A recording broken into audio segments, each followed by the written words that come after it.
C'est une espèce d'homme parfait. Il a en lui la civilisation, les bonnes manières, l'intelligence, avec toutes les vertus de sa famille, aristocrate. Mais d'un autre côté, il a aussi les vertus de l'homme libre.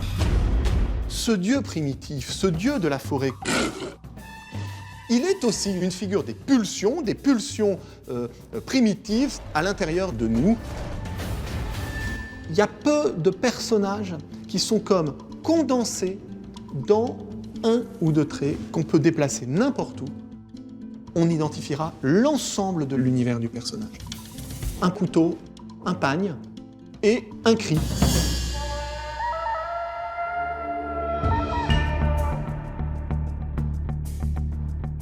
Tarzan était de retour chez lui. Pour le faire savoir à tous les animaux de son univers, il redressa la tête et poussa à pleine voix le farouche appel de sa tribu.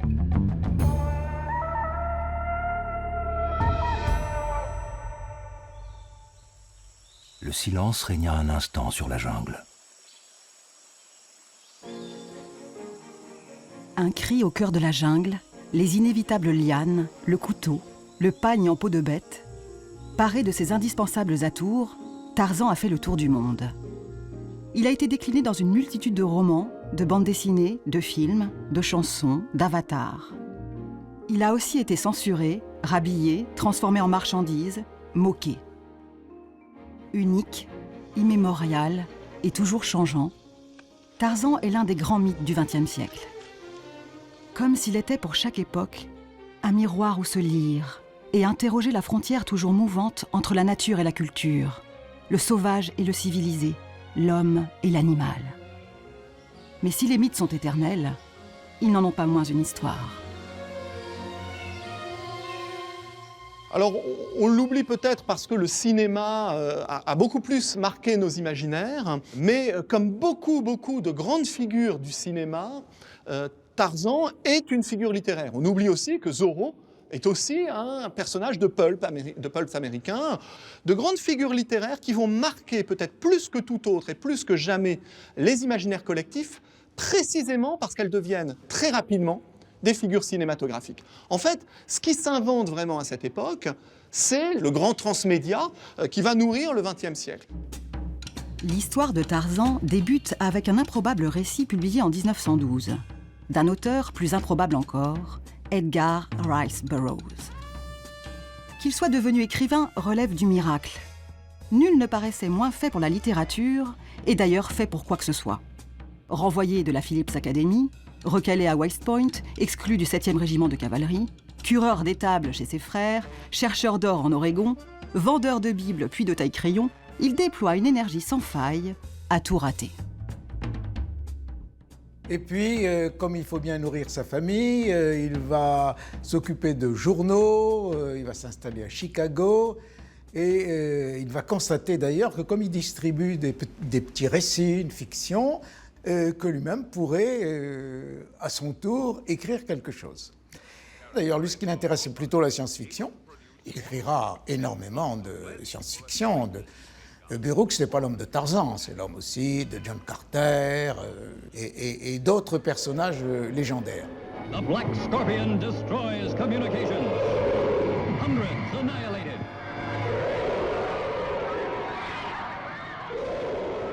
Pendant toutes ces années, il s'était réfugié dans ses lectures, peuplées de mondes fantastiques, de héros hyperboliques et de monstres publiés dans les pulps, ces magazines appelés ainsi parce qu'ils étaient fabriqués avec de la pulpe de bois. Puisant son inspiration dans cet imaginaire foisonnant, ignorant tout de la littérature et d'ailleurs de la syntaxe, il se met à écrire au fil de la plume. Sa première tentative, Une princesse de Mars, sur les aventures d'un héros nommé John Carter, est d'une imagination si exaltée qu'un premier éditeur s'inquiète de savoir s'il n'a pas l'esprit dérangé. Burroughs, vexé, l'envoie à d'autres éditeurs, sous pseudo. Surprise, la revue All Story, une référence en science-fiction, la lui achète et la publie de février à juin 1912. Deuxième surprise, on lui réclame une autre histoire. Burroughs, en quelques semaines, jette sur le papier à en-tête de sa défunte société de taille-crayon une aventure africaine. Tarzan of the Apes. Tarzan des grands singes. Donc il écrit le premier volume de Tarzan en 1912. Il n'a pas du tout l'intention de se lancer dans une saga. D'ailleurs, dans son esprit, il y a un volume. Rien d'autre que le récit d'un petit garçon qui va se retrouver au milieu de la jungle. Commence alors une des plus extravagantes success stories du siècle. Mais cela, personne ne peut encore l'imaginer. L'éditeur de All Story, qui publie Tarzan en feuilleton dans son magazine, se frotte les mains. Enfin de l'aventure. Tout commence sur un bateau cinglant vers les côtes africaines. Nous savons seulement qu'un beau matin de mai 1888, John, Lord Greystock et Lady Alice s'embarquèrent à Douvres pour l'Afrique. Un mois plus tard, ils arrivèrent à Freetown, où ils affrétèrent un petit voilier, la Fuvalda, qui devait les conduire à leur destination finale. Et c'est alors que Lord Greystock et Lady Alice disparaissent de la vue des hommes. Alors, cette première aventure de Tarzan, elle va synthétiser tout l'imaginaire du grand roman d'aventure du XIXe siècle. Ça commence comme un roman maritime. Un couple, les Clayton, seigneurs de Greystock, partent en expédition, et puis il y a une révolte sur le bateau, et ils sont ce qu'on appelle dans les romans d'aventure marronnés, c'est-à-dire qu'ils sont débarqués sur une terre déserte de l'Afrique. Et donc ça prend une deuxième forme, la forme d'une robinsonnade. Ils se retrouvent à devoir survivre dans un espace désert et à devoir résister aux dangers. Ça, c'est Robinson Crusoe. Le papa bâtit une cabane, la mère a un enfant, il y a des ombres autour, et elle va devenir folle. Et elle meurt. Jamais nous ne survivrons. Et là, c'est le drame qui se met en place, avec évidemment la nature sauvage, l'enfer vert, tout ce qu'on peut imaginer, qui vient manger l'univers humain. Le père se retrouve tout seul. Maintenant, j'ai peur pour mon enfant. Et à un moment donné, il oublie d'être armé, il est en train d'écrire son journal où il raconte l'histoire du bébé, et des gorilles envahissent, le tuent. La guenon venait de perdre son petit qui était tombé de 10 mètres de haut, et elle voit un petit homme, elle ne sait pas exactement ce que c'est, et finalement elle va l'adopter immédiatement, il va le prendre dans ses bras, et ils vont l'appeler Tarzan, dans le langage singe, peau blanche. C'est intéressant parce que l'enfant trouvé, c'est à la fois un code du roman populaire, mais en même temps, c'est un archétype extraordinaire. Dans la mythologie, on a sans arrêt une histoire d'enfant trouvé. On a un enfant d'une noble famille, il est abandonné parce qu'un oracle a dit qu'il va causer la mort de son père ou de sa mère, c'est l'histoire d'Oedipe, et puis il est recueilli par de pauvres gens. Au fond, c'est Tarzan aussi, sauf que les pauvres gens, c'est des anthropoïdes. Bon. C'est intéressant ça, parce que le Tarzan est au croisement de la littérature populaire, et les codes de la littérature populaire remontent à la plus ancienne mythologie. Ça explique déjà un début de passion du lecteur, même si c'est une passion inconsciente, si on ne comprend pas très bien pourquoi on aime ça. Hugo, Dickens, Hector Malot, Eugène Sue, la liste est longue. Jusqu'aux orphelins Harry Potter ou Superman. Because he knew the human race had the capacity for goodness, he sent us his only son. Parce qu'il n'y a pas de question plus universellement partagée que celle des origines, du monde et de nous-mêmes, la figure de l'enfant perdu fascine toujours. Mais Burroughs y ajoute une autre dimension, celle de l'enfant sauvage. Enfant ours dans les Pyrénées, enfant loup en Inde, enfant sauvage de l'Aveyron, ou plus près de nous, survivre avec les loups.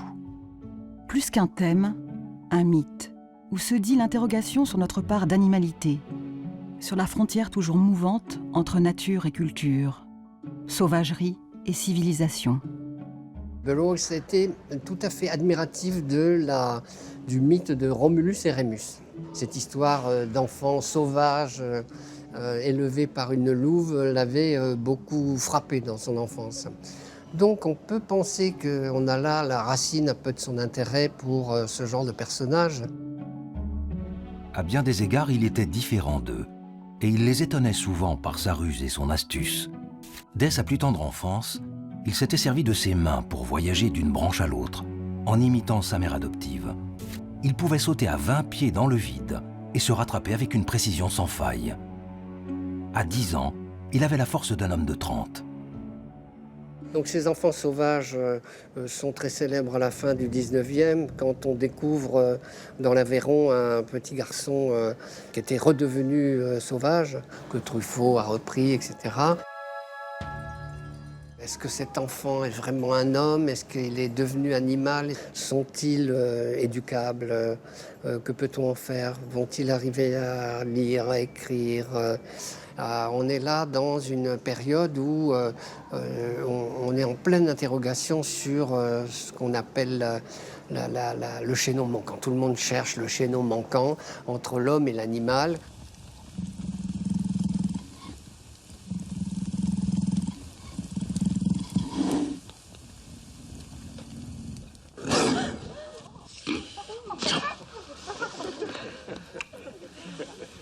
Very realistic. He is really double. I mean, half a human being, half an animal. And even when he's going back to civilization, I mean, going back to his family in Scotland, he is still feeling like an animal. Ceux qui le perçoivent à travers le seul prisme du cinéma seront sans doute surpris par le Tarzan des romans. Non pas un homme élevé par des singes redevenant homme, mais homme et bête, avec la sauvagerie d'un animal plongeant ses dents dans la jugulaire d'un de ses ennemis.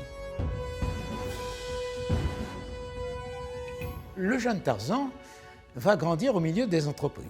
Il se regarde un jour dans un lac, et il s'aperçoit à quel point il est affreux. C'est un monstre, Tarzan est un monstre. Il ne faut pas oublier que le monstre, c'est celui qui est différent des autres. Tarzan est monstrueux. Ils virent leurs petites faces reflétées par le miroir de l'onde.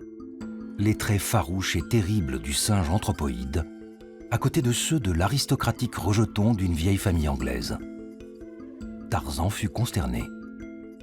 Cette mince fente en guise de bouche et ses petites dents blanches, de quoi avait-elle l'air à côté des lèvres épaisses et des crocs puissants de ses frères plus favorisés par la nature? Ce petit nez si étroit, il rougit en le comparant avec les belles et larges narines de son compagnon. Et alors, lorsque ses petits camarades sont en train de flirter avec les anthropoïdes femelles, lui, il ne trouve personne. Alors, il faut qu'il trouve une femelle, hein, c'est comme ça qu'on peut le dire, une femelle qui lui ressemble. Arrive une expédition de blancs, parmi lesquels une femme, Jane, que Tarzan va sauver. Et cette femme va tomber éperdument amoureuse de Tarzan. Parce qu'il représente, et c'est le texte qui nous le dit, hein, le dieu de la forêt, c'est-à-dire une sorte de puissance sauvage, de puissance sexuelle, hein, évidemment sexuelle chez Burroughs. En voyant les muscles du dos et des épaules de l'homme se gonfler sous l'effort, en voyant ses biceps et ses avant-bras tenir à distance la puissante mâchoire du singe, le voile de tant de siècles de civilisation et de culture tomba des yeux de la fille de Baltimore. Ce fut la femme des premiers âges qui se précipita bras ouverts à la rencontre de l'homme qui avait combattu pour elle et qui l'avait gagnée. Ça, c'est assez marrant parce que c'est le moment où l'humanisation de Tarzan va passer par le romantisme. Love My wife. Tarzan. Second événement qui va aussi l'hominiser, si je puis dire, il va poser ses lèvres sous celles de Jane. Pour lui, c'est un tournant évident, c'est qu'il découvre le désir de lui-même, enfin le désir d'un autre soi-même. Jane doit repartir à Baltimore. Voici Tarzan esseulé, mais pas pour longtemps. Il sauve bientôt un officier français qui lui apprend la langue, l'habille, le ramène à Paris, où il acquiert la nationalité française. Tarzan devient Jean C. Tarzan, avant de prendre le titre de Lord Greystoke, lorsque le mystère de ses origines est enfin percé. Et moi, ce qui m'amuse beaucoup, quand vous lisez comme ça Tarzan the Ape de très près, vous voyez que c'est une histoire d'une petite bourgeoise avec un mec complètement déglingué. Et c'est formidable, parce que les retrouvailles entre Jane et Tarzan à Baltimore, elles sont absolument géniales, quoi. Tarzan sait conduire, il arrive en voiture, elle est prise dans les flammes dans la forêt de Baltimore. Qui vient la sauver? C'est Tarzan qui passe par hasard par là en voiture. Et après, il y a 3 pages à mourir de rire de 2 petits bourgeois qui s'engueulent pour savoir s'il aura les moyens de pouvoir vivre avec une femme aussi élégante, aussi importante. Et Et elle ne sait pas, elle, qu'elle est déjà l'héritier, je reviens sur l'hérédité, l'héritier de Greystock, et qu'il aura une fortune. Et alors là, coup de théâtre mélodramatique, Jane retrouve Tarzan, mais elle ne retrouve pas le dieu de la forêt, elle ne retrouve pas ce sauvage plein de densité sexuelle primitive, elle retrouve un Français, c'est-à-dire un être raffiné, mais dans l'imaginaire américain peut-être même un peu efféminé, on pourrait dire. Et donc, elle n'aime plus Tarzan. J'en sais Tarzan, Lord Greystock est absolument désespéré et décide de retourner dans la forêt. Pour Burroughs, c'est une évidence. Tarzan ne peut que choisir la jungle. Pas pour des raisons écologiques, pas encore en tout cas, mais parce qu'il lui est impossible d'imaginer un Tarzan civilisé ou employé de bureau. La jungle, c'est d'abord l'espace de l'aventure. Et donc, la première aventure de Tarzan, c'est un mélodrame qui finit mal et il faut comprendre qu'en fait, Tarzan, c'est une histoire triste. Le succès est immédiat et les lettres affluent. Quelques lecteurs grincheux soulignent cependant les invraisemblances du texte. Burroughs, qui n'est pas un grand voyageur, a mis un tigre dans la jungle de Tarzan. On lui rappelle donc qu'il n'y a pas de tigre en Afrique. Autre bizarrerie, comment un enfant perdu dans la jungle peut-il apprendre à lire et à écrire tout seul? Mais la grande majorité des lecteurs ne s'en formalisent pas et réservent un accueil enthousiaste au livre. À un détail près, comment Tarzan peut-il laisser Jane aux États-Unis? Il réclame vite une suite et un happy end.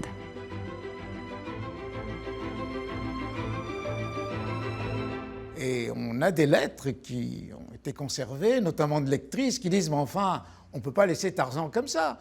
Il est amoureux de Jane, il voudrait l'épouser, qu'est-ce qui va se passer? Il faut absolument faire la suite. » Il n'a pas envie, Burroughs. Il ne veut pas faire la suite. Et c'est au fond le drame de ces créateurs, d'une créature. C'est le drame de Conan Doyle, bien sûr, avec Sherlock Holmes. Vous vous souvenez que lorsque Conan Doyle précipite Sherlock Holmes dans le ravin avec son rival et frère Moriarty, eh ben, les gens hurlent. On aura même un défilé d'étudiants avec un crêpe noire pour réclamer le retour de Sherlock Holmes. Alors, c'est le retour de Sherlock Holmes. Et donc, Burroughs est forcé, même s'il n'y a pas de telles manifestations comme pour Sherlock Holmes, Burroughs est forcé de faire la suite. Mais comment poursuivre? Une famille bourgeoise dans la jungle? Vraiment? Pas question, écrit Burroughs à son éditeur. Franchement, je ne crois pas que ce serait un succès, bien que j'ai eu une idée formidable pour le premier. Ces suites sont généralement des bides. Mais la pression de son éditeur et ses besoins financiers ont bientôt raison de sa résistance. Dans Le Retour de Tarzan, il concède à son public d'heureuses retrouvailles entre ces deux héros. Donc Tarzan, c'est le surhomme, le dieu de la forêt, le grand singe blanc, une figure masculine, avec son couteau. Bon. Le problème, c'est que une fois que l'homme se retrouve avec la femme, eh bien, il ne peut plus vivre qu'une expérience conjugale. Et l'expérience conjugale, dans l'imaginaire occidental, est dévirilisante, parce qu'elle perd le côté passionnel de l'amour et viril de la conquête. Alors comment on fait chez Rice Burroughs? La solution qu'il va trouver, c'est qu'il va oublier Jane. C'est Tarzan seul dans la forêt qui va rencontrer des reines blanches. Quelque chose est en train de se passer dans les profondeurs du public. Un grand journal, l'Evening World, publie Tarzan en feuilleton. 12 éditeurs avaient jusque-là refusé le roman. L'un d'eux s'y risque enfin. Le premier tirage, de 5000 exemplaires, est épuisé en moins d'un mois. La machine à succès est en route. Plus rien ne l'arrêtera. Libéré de Jane, libéré de tout souci de vraisemblance, Burroughs fait de Tarzan un justicier prodigieux dans une Afrique de tous les vertiges. Ce qu'il faut comprendre à l'époque où Rice Burroughs écrit, c'est que le grand genre populaire, le genre roi, c'est le roman d'aventure géographique. Et c'est pas un roman américain. C'est un roman français avec Jules Verne, et c'est un roman britannique, anglais, avec un auteur qu'on a un petit peu oublié aujourd'hui, mais qui est un auteur majeur, qui est Henry Rider Haggard, l'auteur des aventures d'Alan Quatermain, des mines du roi Salomon, etc. Et Henry Rider Haggard invente un grand genre populaire qui va être majeur à la fin du XIXe siècle et encore pendant la première moitié du XXe siècle. C'est ce qu'on appelle le récit de monde perdu. Qu'est-ce que c'est? C'est un roman d'aventure géographique. Des Blancs partent en expédition pour une raison ou une autre.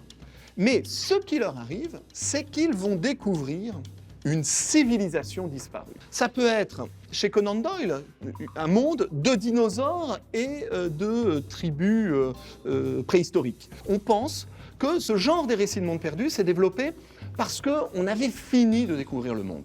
On avait exploré tout. Il restait des espaces inconnus, des zones blanches sur la carte du monde, mais plus beaucoup.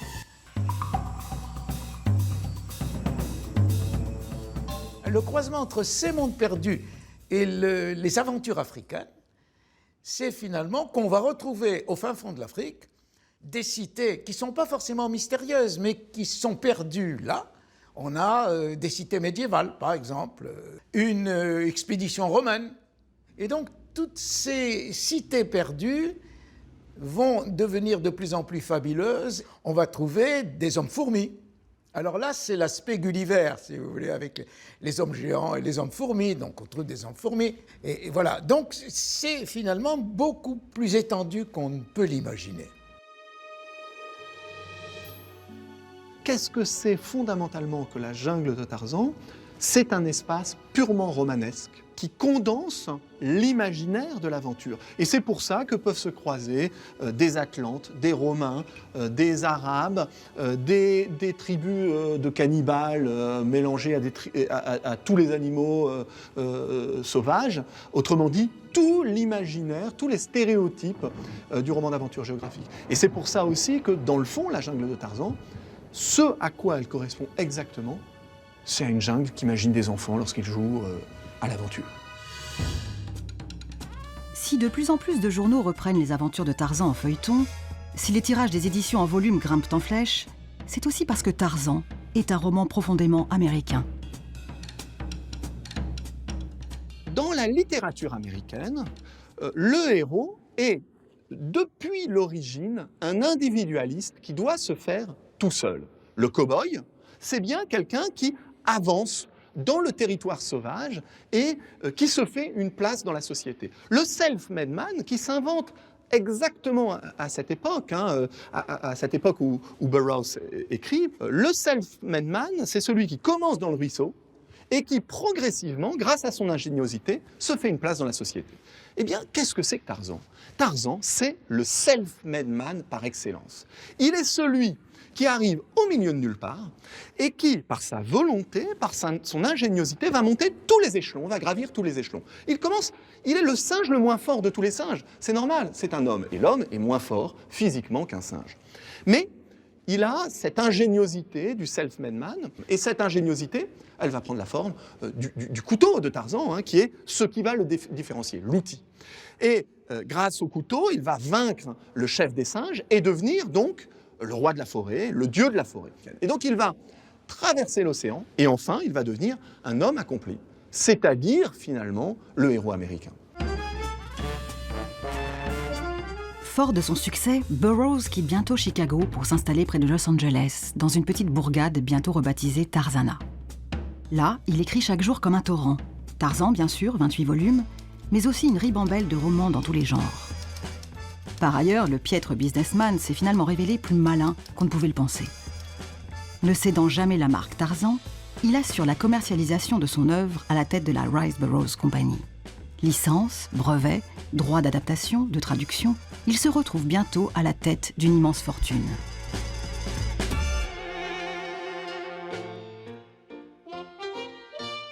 Mais si la Californie l'attire tant, c'est bien sûr à cause du cinéma. Là est de toute évidence l'avenir. Début difficile.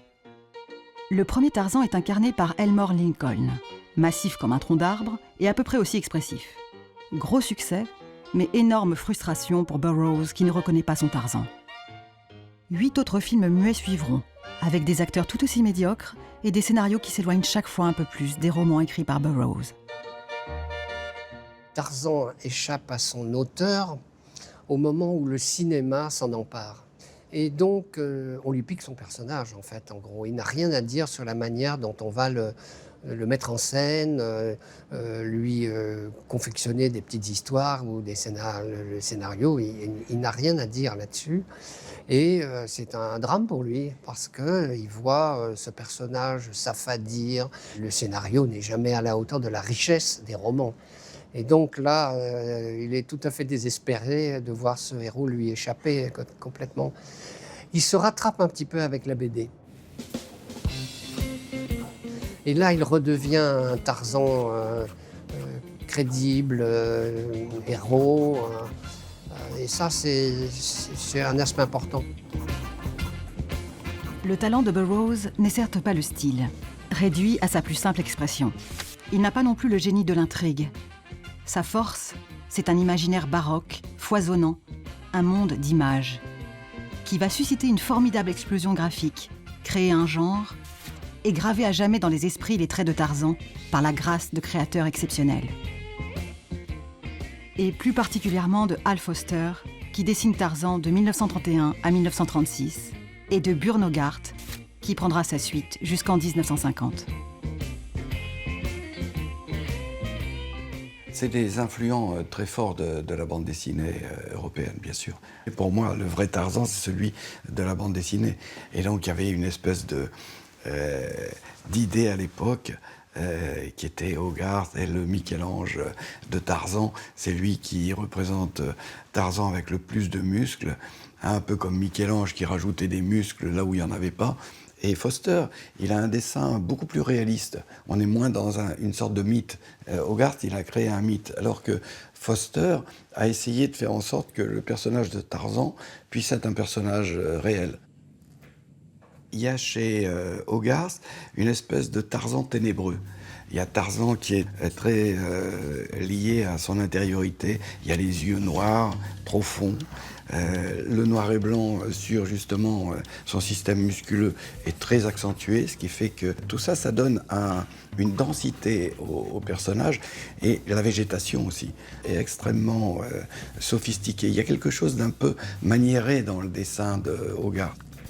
Avoir le même corps que celui de Hogarth, ça demande un entraînement vraiment de tous les jours.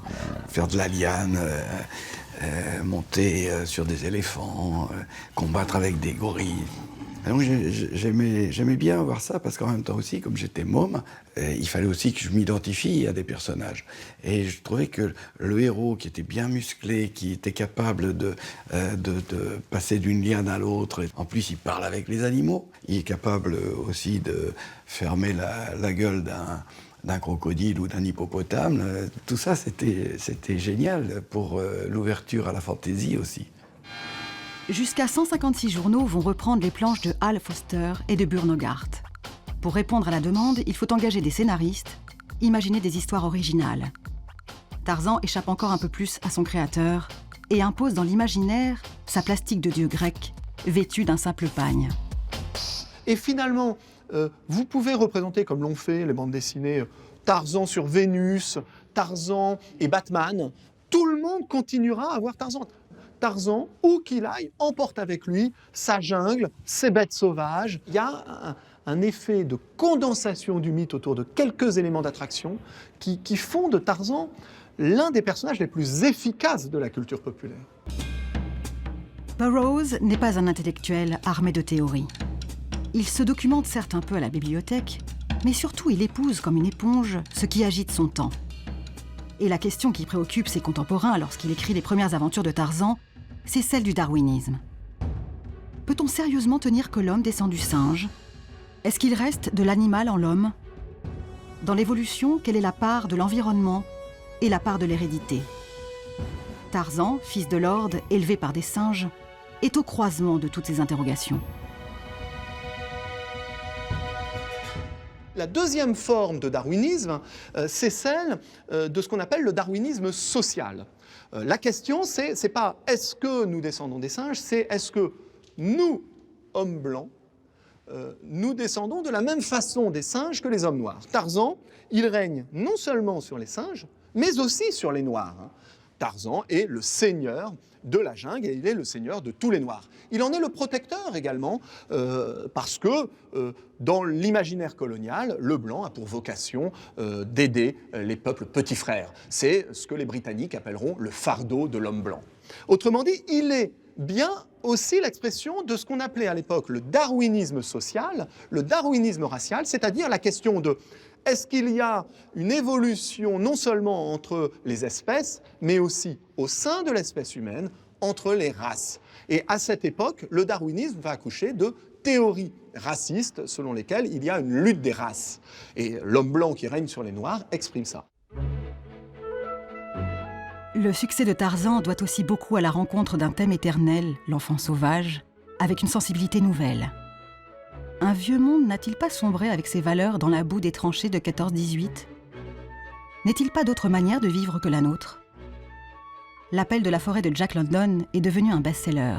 John Muir, le père des parcs nationaux américains, a fondé la première grande formation écologiste. La mode du camping fait fureur. Les clubs de naturistes prolifèrent. L'époque est au retour à la nature, à la critique d'une modernité détruisant son environnement, à la curiosité pour le sauvage.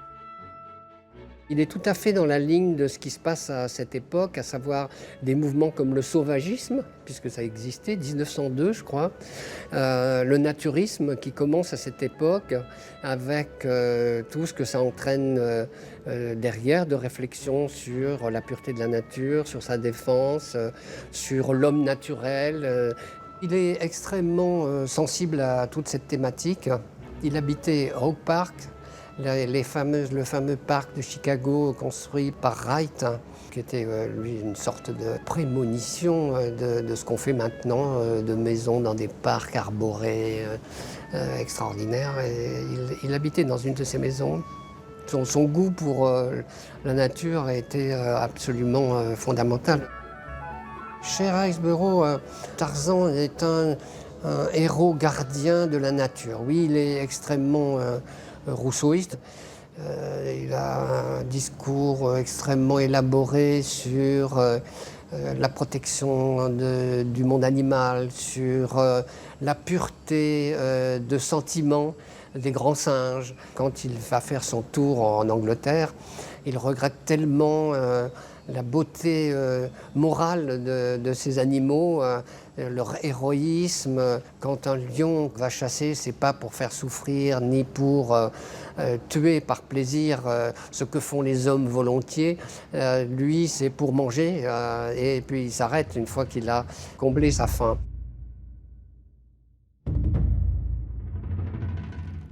Moi, Tarzan des singes, j'ai quitté ma jungle pour aller dans des villes bâties par des hommes. Mais toujours j'ai été dégoûté et heureux de revenir dans ma jungle, aux nobles animaux qui sont sincères dans leurs amours et dans leur haine, à la liberté et à la pureté de la nature.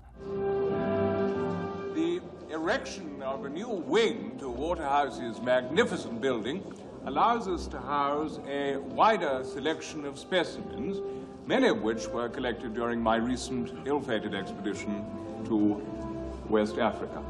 An enterprise wholly in the spirit of Charles Darwin, helping us to understand the origin of our species. Maintenant, Tarzan, c'est le grand jardinier, c'est-à-dire c'est celui qui est pour une nature sauvage et pour l'écouter. Et dans le fond, Tarzan n'a pu survivre et continuera à vivre que justement parce qu'il est le représentant de cette écoute absolue d'un univers naturel dont, comme un grand maître taoïste ou zen, il se fond dans les mouvements pour pouvoir exister et traverser la forêt et les bêtes qui l'entourent, quoi. Et Tarzan, cet homme sauvage, il est l'expression même, il synthétise ce grand mythe occidental, peut-être le plus important des mythes occidentaux, celui de la confrontation de la nature et de la culture. L'homme naturel, c'est aussi l'homme sexuel. Et celui qui va l'incarner le mieux, c'est le champion de natation Johnny Weissmuller. 26 ans, une plastique exceptionnelle, 1m90, 85 kg, 5 médailles d'or aux Jeux Olympiques, 22 records du monde. Il dégage, selon ses admiratrices, une sensualité de bête fauve. Et face à lui, Maureen O'Sullivan, radieuse, innocente, sensuelle, s'éveillant à l'amour hors mariage dans les bras d'un sauvage. Un couple irrésistible, Tarzan et Jane, pour l'éternité. Il y a une scène fameuse qui est très limite, hein, très osée pour l'époque, dans laquelle elle nage dans l'eau et elle court en criant « Tarzan, viens m'attraper, Tarzan, viens m'attraper ». Et il se jette sur elle et son regard se perd dans le vide et on comprend que c'est une scène sexuelle. Bon. Et c'est vraiment une scène très transgressive pour l'époque. Il y a une confiance dans l'homme naturel et le naturisme, justement, c'est ça. C'est pas une provocation, c'est au contraire une reconnaissance de l'inscription de l'homme dans la nature et avec l'idée qu'effectivement l'homme fait partie complètement de la nature. C'est juste avant la censure. C'est-à-dire que, dans le fond, on a eu un Tarzan naturel jusqu'à Weissmuller, avec sa plastique extraordinaire. C'est les premiers films où on voit effectivement des gens nus, des Occidentaux, des Blancs nus, si je puis dire. Une fille révélée à elle-même, libre de ses désirs, sans les contraintes ridicules de la civilisation. Il faut croire que beaucoup de femmes se sentent Jane, qui font un triomphe au film, tandis que protestent les ligues de vertu.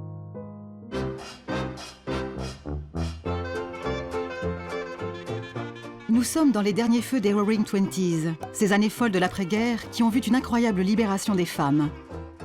L'irruption des flippers court-vêtus, jetant corsets et soutien-gorge, se coupant les cheveux à la garçonne. Lorsqu'en 1928, l'ethnologue Margaret Mead publie son Mœurs et sexualité en Océanie, c'est bien évidemment avec la volonté d'en faire un manifeste pour une sexualité libérée, en direction de la jeunesse américaine. Dernier feu de la liberté, avant le holà des censeurs. Le code ACE de moralité entre en vigueur à la fin de 1933. Et désormais, c'est l'Amérique bien pensante contre Tarzan. Ce qui est frappant avec Tarzan, c'est que cet inconscient pulsionnel de Tarzan, la question de la relation de la civilisation à la sauvagerie, la question des pulsions sexuelles et des pulsions violentes, tous ces aspects vont faire de Tarzan une cible privilégiée de la censure. Le moralisme va affecter l'identité même de Tarzan. Ce qui est intéressant, c'est que si Tarzan est une figure sexuelle et pulsionnelle, c'est qu'il vit presque nu, et que cette nudité est sexuelle. Et le paradoxe, c'est que Tarzan va se retrouver rhabillé, pour ainsi dire. Alors il va continuer à être torse nu, mais avec une sorte de short, littéralement, qui va être de plus en plus grand. Et quant à Jane, elle va porter une véritable combinaison masquant l'essentiel de ses formes. The letters just came in, so it added up like to thousands of women who were objecting to my costume. And I think that was one of the things that started the Legion of Decency.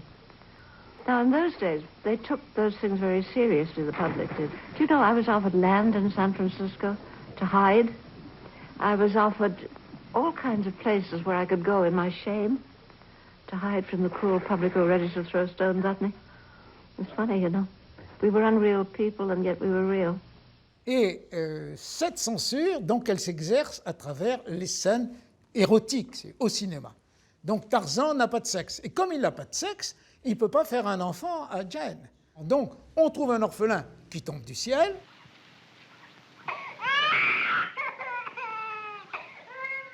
Et que va devenir Tarzan? Il va s'installer avec Jane dans la jungle, dans une maison qui correspond à l'American Way of Life.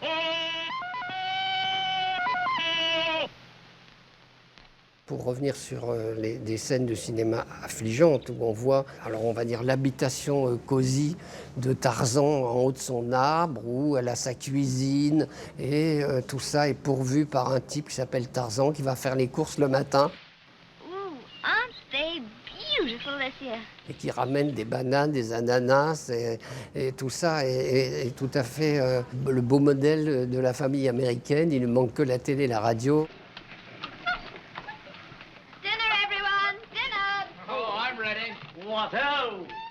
Et quand on regarde la petite cabane que va bâtir le Tarzan hollywoodien pour la Jane d'Hollywood, vous avez d'un côté Jane et de l'autre côté les garçons qui sont là, hein, qui font bande à part. C'est très intéressant de voir comme ce Tarzan nie la question de la sauvagerie. Il représente vraiment l'Amérique Middle West telle qu'elle s'imagine dans les classes moyennes quand elle a réussi. Cheetah good chimpanzee. Maybe you get these instead of Jane, huh? Oh, you brought the curlew eggs. I'm sorry, Cheetah. I know you love eggs, but I'm going to fix Tarzan. Or what? A surprise. Come, we go home. Weissmuller tournera 11 Tarzan. Maureen O'Sullivan sera 6 fois Jane. Les acteurs ensuite se succèdent. Champions de natation, de lancer du poids, de décathlon, cascadeurs, footballeurs américains, ils sont médiocres ou passables. Les scénarios paternalistes ou racistes enchaînent les clichés. On parlera de mythe humilié pour qualifier cette dégringolade. Burroughs, furieux, tentera bien de produire ses propres adaptations, mais devra abandonner dès le 2e film. Il peut bien faire fortune grâce à la marque Tarzan et à ses produits dérivés. Le Tarzan tel que récupéré par Hollywood lui est désormais bel et bien étranger. Il meurt le 19 mars 1950 à Los Angeles, dépossédé de son personnage. Il y a une seconde chose, mais qui concerne strictement la France, si vous voulez, c'est qu'après la guerre, l'anti-américanisme français, du PC, hein, c'est 25% quand même, il ne faut pas oublier, fait qu'on veut interdire les publications américaines. Et conjugué avec les censeurs de la Ligue de l'enseignement qui veulent censurer la violence, on va s'attaquer à Tarzan. Les uns pensant que Tarzan, c'était vraiment scandaleux de montrer ça à la jeunesse, un type qui foutait rien, pendu sur ses lianes et qui mangeait des ananas toute la journée sans rien faire. Et l'archevêché pensant que c'était hors de question de montrer un personnage qui vive en union libre avec en plus un enfant. Et on va faire en sorte d'interdire le journal Tarzan, qui racontait les aventures de Tarzan, en BD bien sûr, avec aussi une série de textes de Burroughs. Ça, c'est la France des années 45-50. Et donc, il va y avoir une étrange alliance des catholiques et des communistes pour moraliser les publications pour la jeunesse, ce qui va donner une loi de 49 qui va déboucher sur l'interdiction de la figure de Tarzan. Alors, c'est une bénédiction pour nous, en un sens, puisque c'est ce qui va permettre à la bande dessinée franco-belge de se développer. Toutes ces publications de bande dessinée qui marchaient très très bien, elles vont devoir mettre des bandes dessinées franco-belges, et c'est ce qui va permettre vraiment à cette bande dessinée d'exploser en Europe. C'est une bonne chose. En 1962, au prétexte que Tarzan et Jane auraient eu un fils hors mariage, le livre est banni d'une école californienne. L'affaire, relayée par la presse, a une conséquence inattendue. Faire redécouvrir Burroughs. Les articles se multiplient sur l'histoire hors du commun de l'écrivain. On réédite ses livres, et comme s'il suffisait de souffler sur la braise pour que reprenne le feu, entre 1962 et 1965, il va s'en vendre 35 millions d'exemplaires. Pour une simple et bonne raison, nous avons changé d'époque.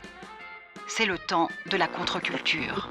C'est le premier moment où la contre-culture se nourrit de culture populaire. C'est les protest songs, la pop musique, c'est aussi un cinéma populaire contre-culturel, radical, et la culture hippie, c'est la première contre-culture pop. Et donc, cette contre-culture qui s'intéresse à l'écologie, qui met en cause le capitalisme, l'impérialisme américain, etc., ça va produire quoi? De la science-fiction contre-culturelle, du roman policier contre-culturel, de la bande dessinée contre-culturelle. Et donc, elle va revisiter des figures, des relectures de Tarzan qui vont mettre en évidence soit le sous-texte sexuel de Tarzan, soit son caractère colonialiste et impérialiste, l'imaginaire colonial qu'il y a derrière. Et puis, évidemment, elle va revisiter Tarzan comme une sorte de porte-drapeau d'une contre-culture hippie, c'est-à-dire quelqu'un qui va vers la nature, quelqu'un qui met en crise la société de consommation, etc. La période est également au détournement.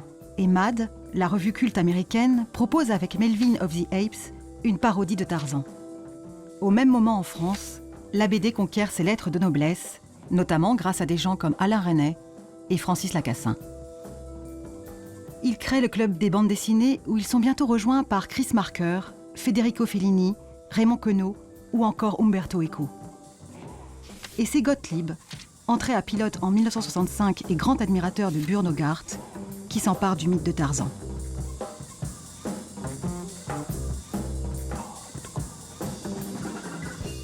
c'est presque du pain béni pour un humoriste de reprendre la chose et puis de le mettre en disant voilà, bon, ok, quand il est chez Hogarth, il a un quotidien qui est pas possible, il doit aller de liane en liane et tout ça, mais si je le mets dans son quotidien à la Gottlieb, qu'est-ce que ça donne? Moi, ce que je sentais à l'époque, c'était une ouverture à la fantaisie, que ce soit la fantaisie, bien sûr, humoristique, mais aussi la fantaisie imaginative, que ce soit lié au western, que ce soit lié à toutes les formes de genre. Mon personnage de Jérôme Bouchereau, lui, en fait, il a le motif de Tarzan. Et donc, il est habillé avec un petit costume, il y a une attachée-caisse en zèbre, et il est assureur. Et il est assureur dans un monde où tout est possible. Un peu comme celui de Tarzan, sauf que je l'ai un peu civilisé.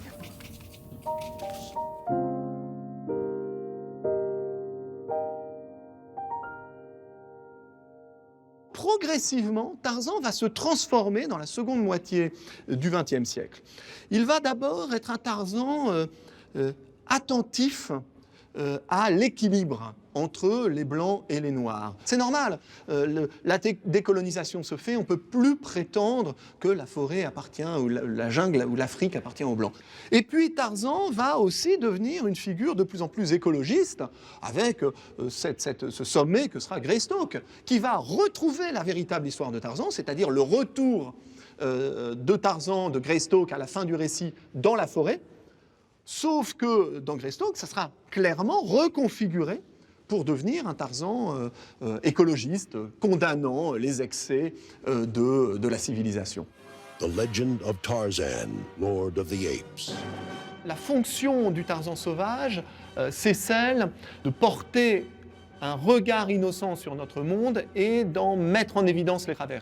Il s'agit de déconstruire le présupposé de la supériorité de l'occidental dans le film, et donc de faire venir un sauvage qui met en cause, malgré son héritage, la supériorité de l'occidental. Sorti en 1984, Greystoke, la légende de Tarzan, réalisé par Hugh Hudson, est perçu comme un véritable événement. Effacer les années Hollywood, le Tarzan originel est de retour. Respectueux du roman de Burroughs, certes, mais aussi moderne. De toutes les adaptations de Tarzan, c'est celle qui pose le mieux la question de la double identité du personnage. Avec un Christophe Lambert saisissant, moitié lord anglais, moitié sauvage, héros tragique, déchiré entre deux mondes, la jungle et l'Angleterre victorienne. Chez Hudson, Tarzan va découvrir précisément toutes les failles de cette Europe victorienne, prétentieuse. Et la scène clé qui le montre, c'est l'arrivée de Tarzan dans le muséum d'histoire naturelle, où il découvre les animaux dans des vitrines, c'est-à-dire des représentations de l'Afrique qui nient le caractère sauvage et puissant de l'Afrique pour la réduire à des conquêtes occidentales.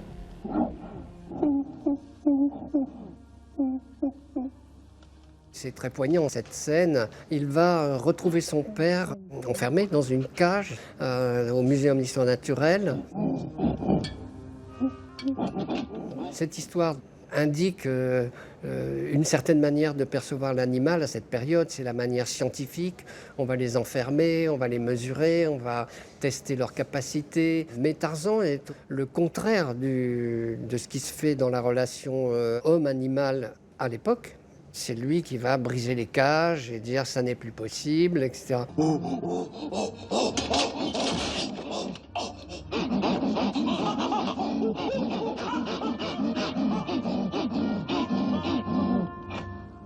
Et aujourd'hui, on peut dire que chaque nouvelle reformulation de la figure de Tarzan est une manière de négocier avec la culpabilité occidentale, avec l'héritage d'un Occident colonial et raciste.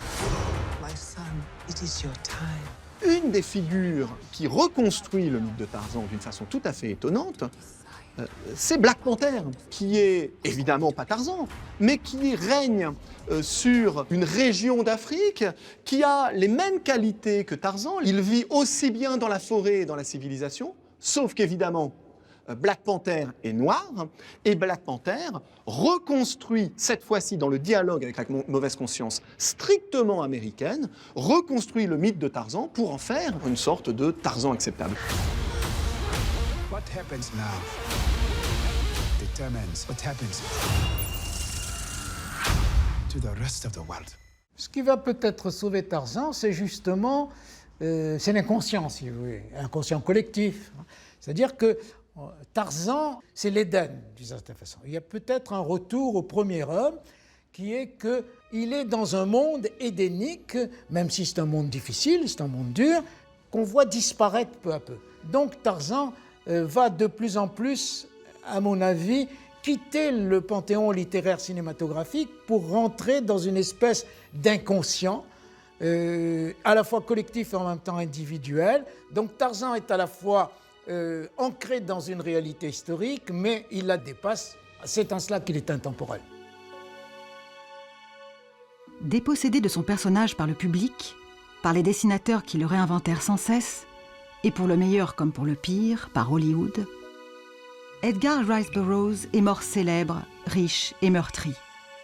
Il aura été transformé lui-même par Tarzan, conduit là où il n'imaginait pas aller, lui le rêveur qui ne voyageait pas, écrivant sous la dictée de son inconscient et de l'inconscient de l'époque.